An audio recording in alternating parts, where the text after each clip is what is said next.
On a current affair tonight, a special program live from the Gabba on the eve of the Brisbane Test, as the Aussies prepare to do battle once again with the Poms. Also tonight, how mobile phones can cost you big money. They stole my mobile phone. There was $18,500 worth of calls being made. And what options you have to protect yourself. We offer barring as a no-cost option. It's possible for these phones to be traced. And a blast from the past, as Aussie rock legend Jimmy Barnes hits the road once more with Cold Chisel. The legendary rock and roll man should be up playing live. That's tonight. Tonight after sale, Getaway, This Is Your Life, and the series final of RPA. Then 9:30, the new Force and Police drama, Brooklyn South.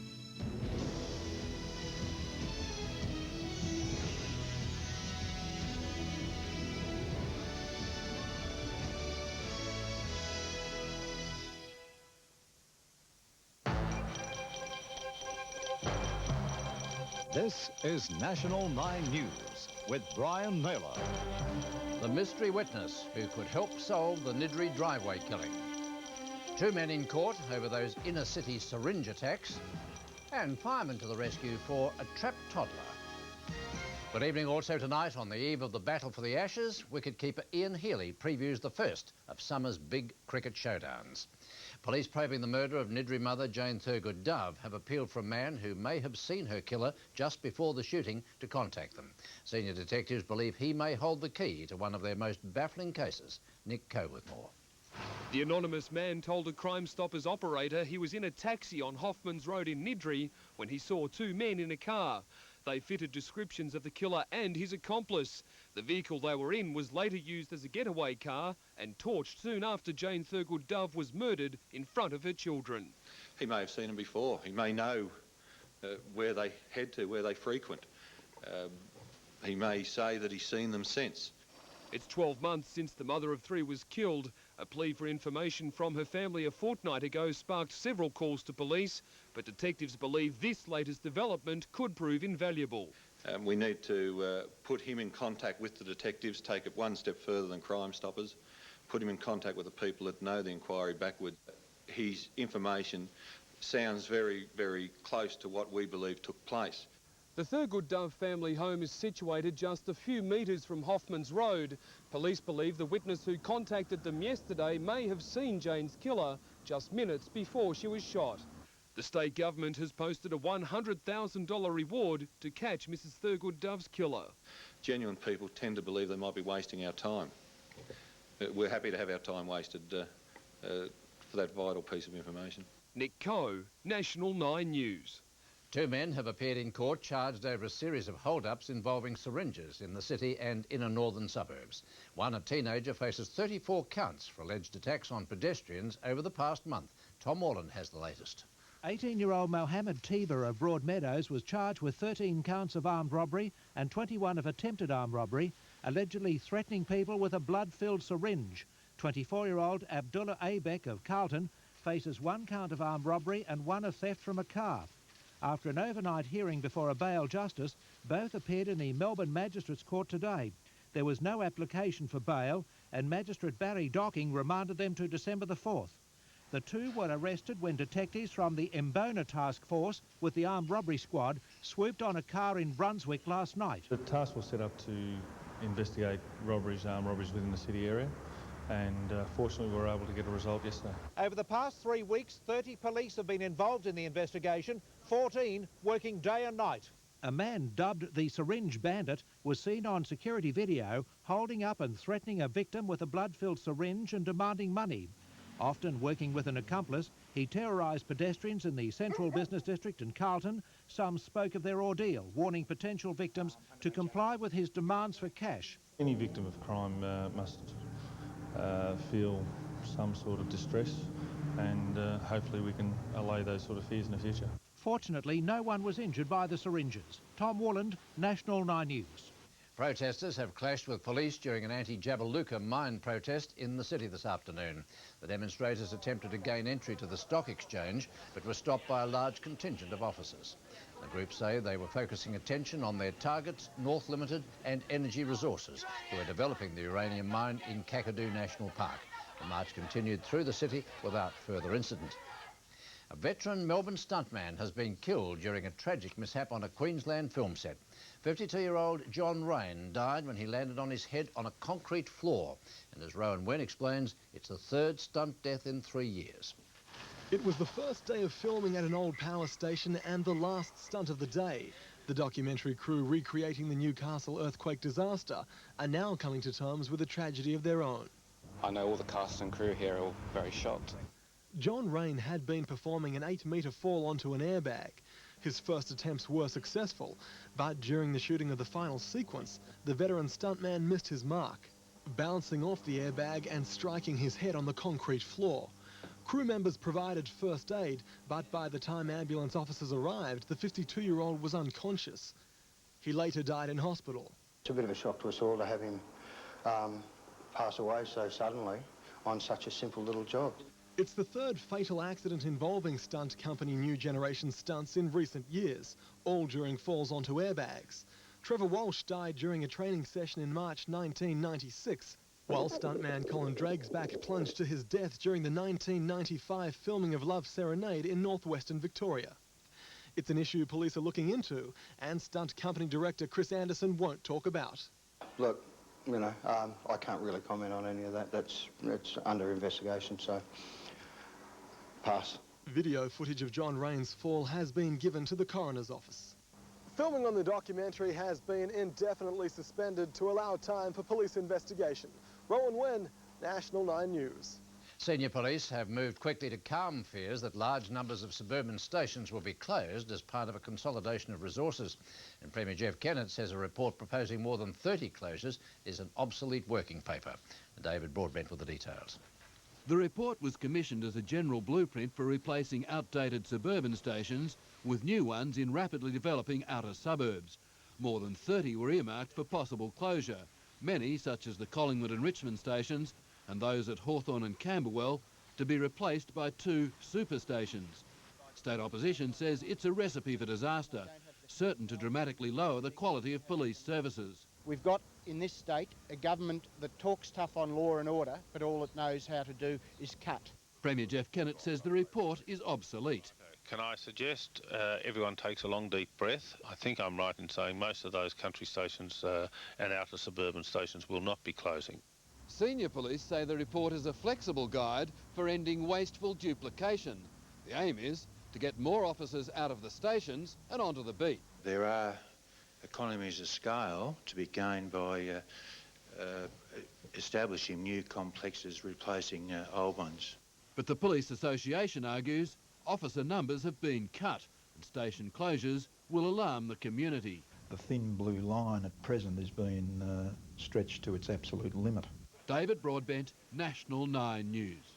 Hyundai has agreed to fix thousands of their Excel models after concerns over a problem with the underbody of the vehicle.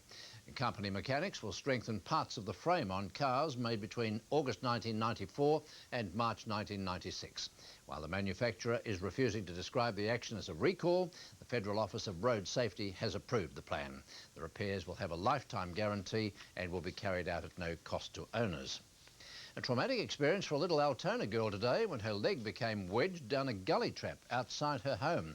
It took rescue crews 2 hours to free her, but she emerged smiling and unharmed by the ordeal. Charles Slade with the story. As the youngest of 6 children, Yasmin Hoblos is used to being the centre of attention, but not usually this way.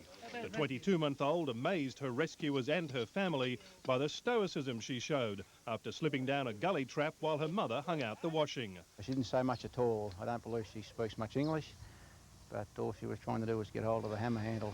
It took 2 hours, 2 fire crews and an ambulance crew, a hammer, an air chisel, and finally a saw to complete part 1 of the rescue. Oh, there we go. Part 2 was removing her shoe to get the pipe off her leg. There you go. There's Mum. Come on, Mum. She's coped very well.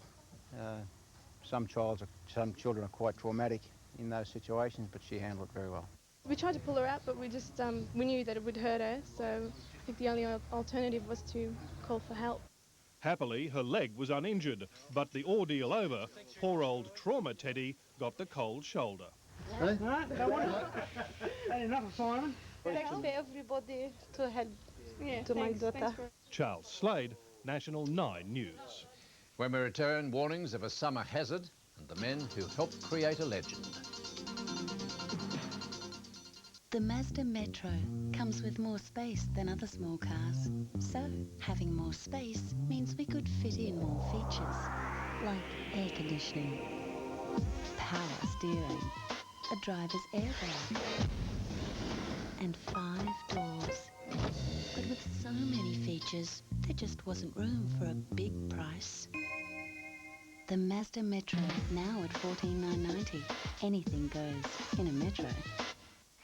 Why run all over town searching for sales when Bunnings Warehouse have the lowest prices every day? Like Laserlight 2000 polycarbonate roofing with a lifetime guarantee, $13.95 per metre. 4-piece 12-volt garden lights at $25. 4-litre Dulux Weather Shield, $44.40. 4-tier galvanised Nakona shelf, $22. 200mm F-clamps, 2 for $6. But if you find a cheaper price elsewhere, we won't just match it, we'll beat it by 10%.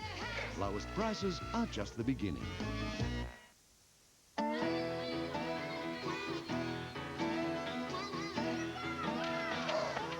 If your child missed out on the one-off Australia-wide primary school measles vaccination campaign, you can still get their second measles vaccination from your doctor or health clinic.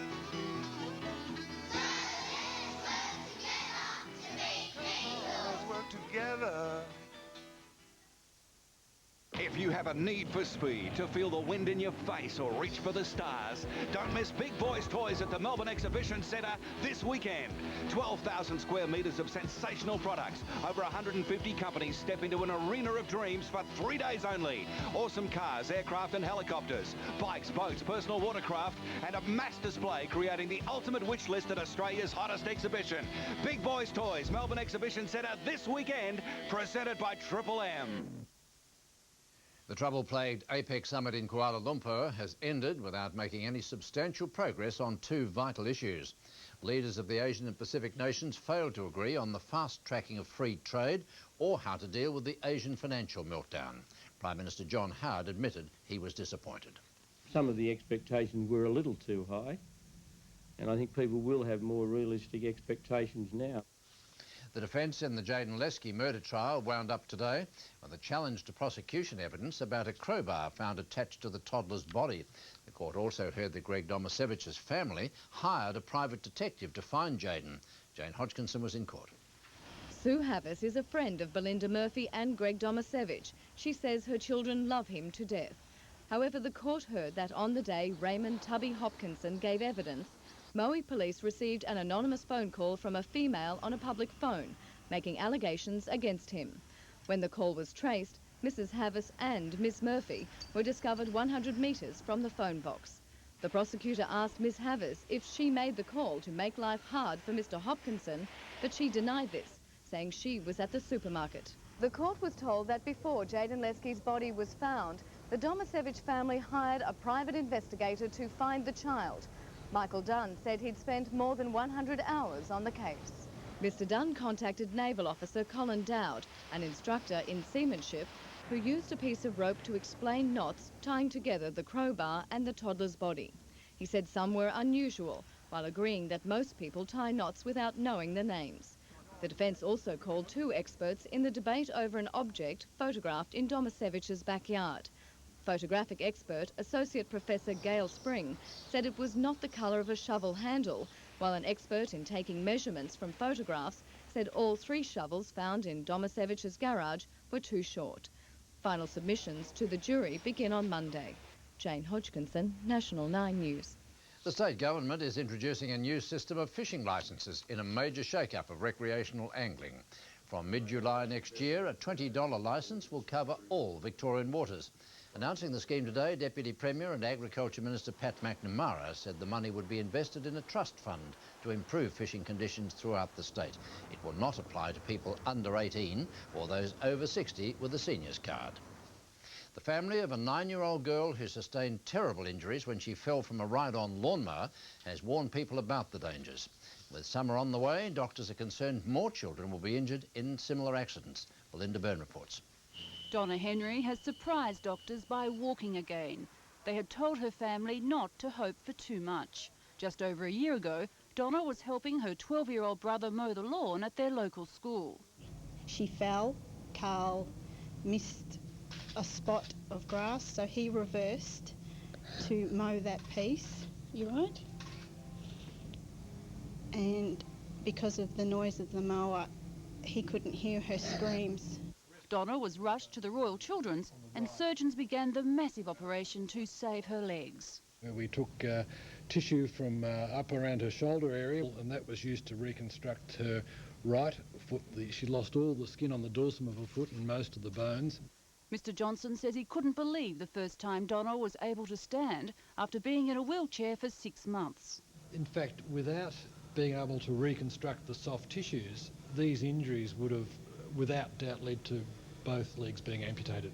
The accident has prompted calls from doctors for people to be more vigilant when using ride-on mowers, especially when children are nearby. And she keeps us all going just with her enthusiasm. You're a good kid. Belinda Byrne, National 9 News. United Nations weapons inspectors have resumed their task in Iraq after renewed assurances of full cooperation. While the teams completed their first day without interference, the United States and Britain remain sceptical. The build-up of American troops in the Persian Gulf continued as the inspectors again took up their work at military sites. While largely routine, the United Nations say the tougher test will come when spot checks begin without any warning to the Iraqis. Several hundred people have been evacuated from 2 villages in southern Mexico as fears grow of a major eruption from the Colima volcano. Experts fear recent rumblings could be a warning that the crater is about to blow again, following 2 massive eruptions since 1991. And the Queen has made a rare trip to the bank during a tour of London's financial district. After meeting staff, she showed a sense of fun when told the visitors' book she was signing was, in fact, a £1 million cheque. The Australian share market moved ahead today, supported by buoyant retail stocks and a stronger Wall Street. Coles Myer and Woolworths led the way after predictions of improving turnover. Telstra was also firmer while Optus consolidated. BHP and National Australia Bank lost value. The All Ordinaries closed 12 points up. Our dollar gained more than a cent. Australia's own car is about to celebrate its 50th birthday. 3 men involved in designing the first Holden were today reunited with old number 1. Alan Ruskell went along to meet them. It was Australia's own, the 48215. Designed and built for a car-starved nation after the war, the first Holden rolled off the production line in November 1948. Prime Minister Ben Chifley on hand for the launch. Skilled tradesmen in the experimental engineering section use special equipment to construct the many parts for these prototypes. Today, 3 of the men who helped design what later became known as the FX were reunited with old number 1, the first car to roll off the production line. I'd like to take it now and drive it and keep it. The cars were simple, a good solid vehicle which was easy to maintain. You could call into either the blacksmith shop in the bush, you know, and they could work on it and do some repair work for you. You can't do that today, the car's too sophisticated. Sophisticated or not, the car helped shape our identity. It gave the Australian public a pride in the product, the pride in the fact that it was built for them and it wasn't a copy of anybody else's car. More than 45 models have since been produced.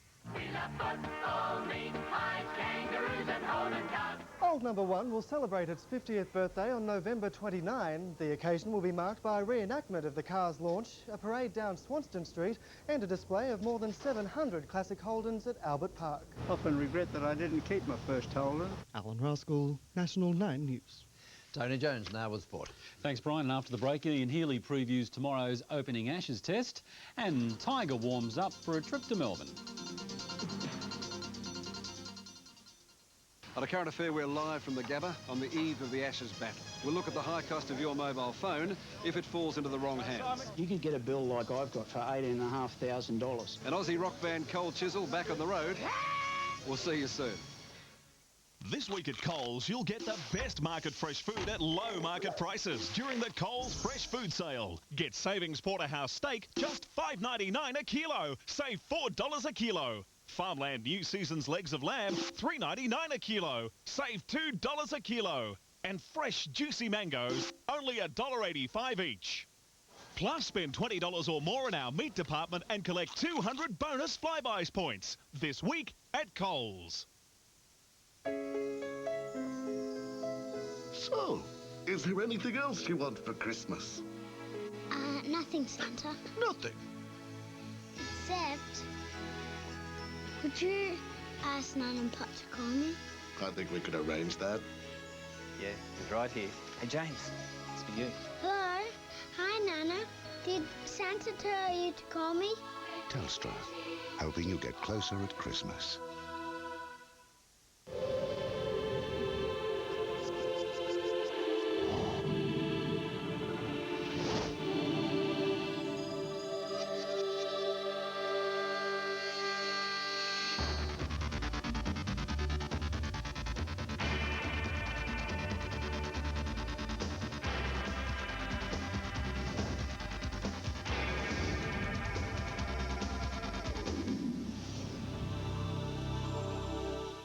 Look who's got more for Christmas than Santa. The Reject Shop's big Christmas bargain. Look what I got at the Reject Shop. I got 16 cards for $1. Look what I got at the Reject Shop. I got wrapped in gift wrap. Look what I got at the Reject Shop. I got this kooky Christmas cup. I got more toys than Santa's ever seen. Look what I got at the Reject Shop. Big Christmas bargains. I got these hot CD-ROM games. Big Christmas savings. Look what I got at the Reject Shop. I got a winner for Christmas. Good evening. Australian captain Mark Taylor will reach another milestone in tomorrow's first test against England. It'll be Taylor's 100th appearance in the baggy green cap, among the proudest centuries of his career. This report from Ian Healy. There's no more exciting time in cricket than the start of an Ashes series, and the Australian captain has managed to coincide it with his 100th test. It's always a fairly special match, but I'm just trying to treat it like any other Ashes test match. It is my 100th game, but it will be watched by a lot of people, but they're normal pressures, the pressures that players like myself have to handle every day. Over 7,000 runs at an average of 44 and a bit says enough about his ability, while his emergence from a career-threatening slump to now sit alongside the Don as our highest scorer in a test shows what he is made of. Well, Tubbs, what was the main thing that helped you get through your slump? Well, my batting slump was well documented, but I think one thing that coincided with my batting slump was the team played well. And that sort of helped me to get through it. Being the captain, I got some pleasure out of the fact that we were winning. I enjoyed the 100-test milestone last season in Adelaide, and I know the skipper will be immensely proud of his achievement, but he won't let that override the team's main job, beating the Poms. They've won the series against South Africa. They've just won a close game against your Queenslanders last week, so they'll bring some confidence into this first test match. We come out here to try and regain the Ashes, and, you know, that's our job. It's a 5-test match series, and we're looking to win one more than Australia, obviously. Ian Healy, National 9 News. Blustery conditions made for tough going on the opening day of the Australian PGA in Sydney. Terry Price and Englishman David Howe made late rallies to lead at 3 under, one ahead of Trinidad's Stephen Ames. Corey Wingard reports. Scarred by a recent fire, the New South Wales golf course wasn't in a friendly mood. Roger Davis blown out to 5 over by the 25-knot winds before recovering to finish the day +2. Stephen Ames was the lunchtime leader in the clubhouse 2 under. But others struggled to follow his bogey-free round. 7 at this par 3, not pleasing Kiwi Michael Long. Wayne Grady had no concerns, however, producing a perfect chip at the 6th. Dies in the wind, it might even go in, it does! Which he almost followed with an eagle at the 9th. Start this a little less left of the flag and let it move in. Ooh. John Louis Geppy also found his touch, his blade on line in the tricky conditions. That's not a bad try. How about this? Ooh. You little beauty! That moved him up the leaderboard. Terry Price, another climber, when his persistence paid off on the 11th.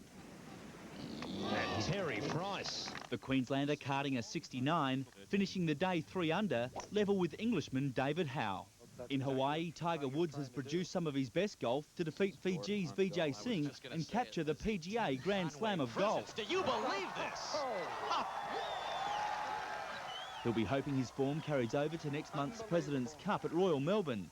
Preparations for that tournament have moved up a gear, with 140 golf buggies arriving today. The carts have been shipped over from the US and will be used for everything from transporting players to trucking around food and drink. Corey Wingard, National 9 News. Steffi Graf is on track to finish her injury-plagued year with a third straight tournament win. At the season ender in New York, the former world #1 added Wimbledon champ Jana Novotná to her list of victims. And Steffi no longer regards herself as an underdog. And I'm still surprised that I keep on being on that kind of roll and beating the players that I'm beating right now. And Brian Shane Warne has now been ordered to front an inquiry in Perth following that criticism of umpires earlier in the week. Interesting. Thank you very much, Tony. Still to come, Rob Gell with the weather and the maestro with the magic touch. Announcing Clive Peters' huge summer sale with savings of up to 30% off recommended retail. Video cameras, save up to 30%. TVs, save up to 30%. VCRs, save up to 30%. Hi-Fis, save up to 30%. Home theatres, save up to 30%. Office equipment, save up to 30%. Even computer software, save up to 30%. Clive Peters' huge summer sale. Ringwood, Dandenong and Braybrook superstores. Hurry, do not miss out. I'm looking for a 96 white sedan. 96? Well, according to the Herald Sun, you should check out the 95 models. Same features and all, but you stand If you're looking for a car, you can't afford to miss Friday's Cars Guide in your classifieds, Herald Sun classifieds. No matter how clean your kitchen looks, there can be all kinds of germs on the surface. Germs you can spread by wiping with an ordinary cloth.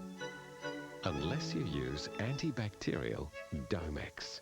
Domex spray and Domex cloth not only clean kitchen surfaces, but fight and kill the germs that can harm your family.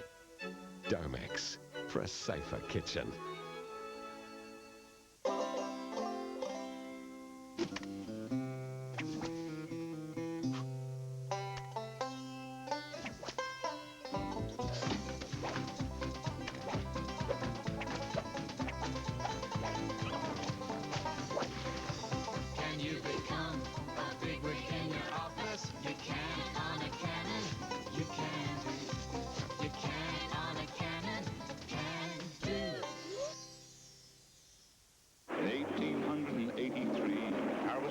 These majestic tall ships were famous for shipping Harris coffee and tea, and were the lifeblood of a young, emerging nation. Many a person's character was forged on the high seas. Now, Harris Coffee gives you the chance to win the adventure of a lifetime, sailing for 10 days as a crew member in the Harris Sydney to Hobart Classic Boat Cruise. See packs for details. Conditions apply. Australia, we know how you take it. Harris Coffee.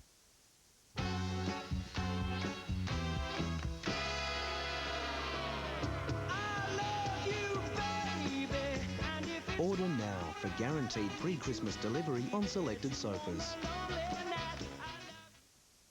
Good evening, better again today, perhaps even better than forecast on the satellite photograph. Some clearing cloud off the east coast, still producing rain in the last 24 hours. A new system coming through from the west with an upper level pressure trough. We'll start to see some high cloud from that tomorrow. Already there's been some high cloud across our state today, most of it streaming away, but this system will thicken up as we look at the pressure pattern, dominated now by the high, which has slipped a little bit to the south of us. The wind's been mostly onshore southeast today, so temperatures just less than average once again, but as it moves further through to the east tomorrow, we go into this north to northeasterly airstream, which is bringing warmer air from inland. Temperatures then today generally less than 20 degrees in the southern half of the state. In fact, cooler than that, cooler than 15 across the ranges typically. Then low 20s and high 20s progressively through the north, with a 26 today recorded at both Mildura and Oyen as the highest. For Melbourne, it's been fine right through, just some high-level cloud at times. Southeasterly breezes early, and then a sea breeze freshening up a bit more from the south to southwest later.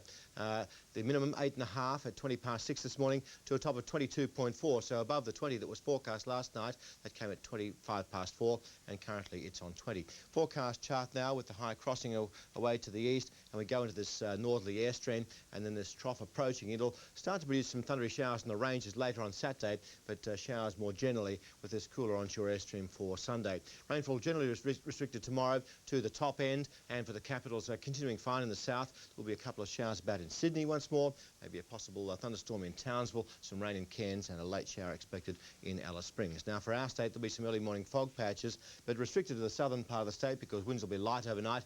Apart from that, it'll be fine and mainly sunny too, although there's increasing high cloud coming through from the west tomorrow. Warm northeasterlies generating, particularly in the west, and some coastal sea breezes just keeping the cap on the temperature rise as well. For Melbourne, then, fine weather will continue, mostly sunny tomorrow, southeasterlies tonight, but tending northerly by the morning before some afternoon sea breezes, keeping the top temperatures to about 24 degrees after an overnight low of 10. The 4 days go like this. Saturday, the cloud will thicken, generally fine, but a couple of thundery showers developing on the ranges later in the day and warm, 25. Sunday, back into the cooler southeasterlies and generally a few showers. Monday, just a shower or two, but a good day tomorrow, Brian. Great, Rob. Thank you very much. And now, finally, if a week's a long time in politics, then you'd be forgiven for thinking 25 years at the top of the music world might seem an eternity. But not for Maestro Hiroyuki Iwaki, Japan's internationally renowned first conductor laureate of the Melbourne Symphony Orchestra, who's celebrating his first quarter century in the job.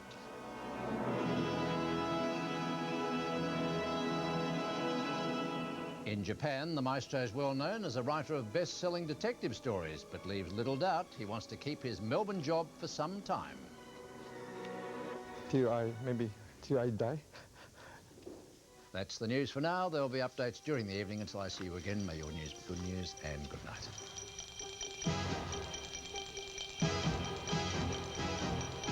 This has been a National 9 News presentation.